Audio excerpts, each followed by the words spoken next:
In this video, we will try to understand the set operation in detail.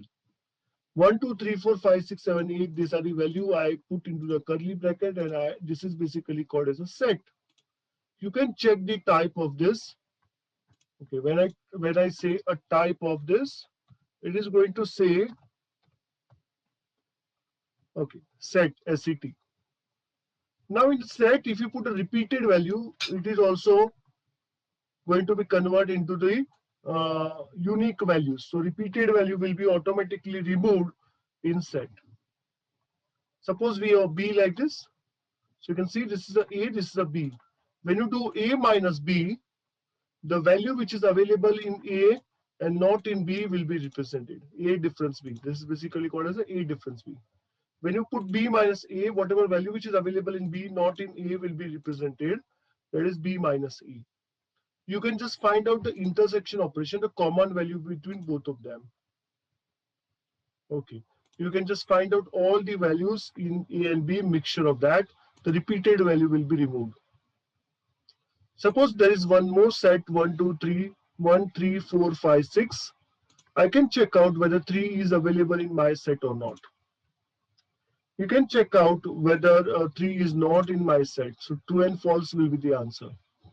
You can discard one value, discard and remove. So I have just discarded the 4 from that. You can remove from value also. Discard and remove work same. Great. So I will remove the next one also. Suppose this is a string and I'm converting into the set. So the repeated value will be removed. It is also going to become in always unordered manner. You can pop off one value. So this will be the first. O will be pop. Pop means to take outside from that.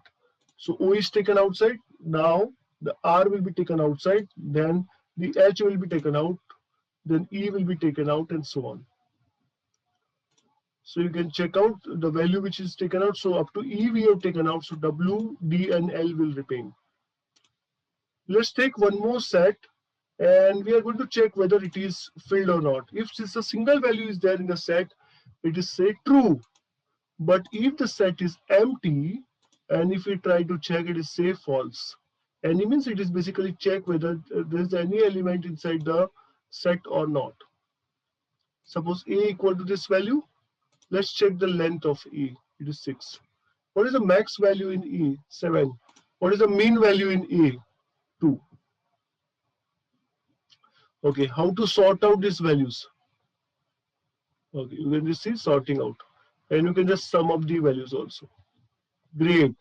So the set operation is very much clear to you.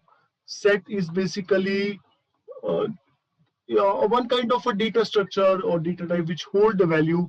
It can hold the numerical value. It can hold the string also.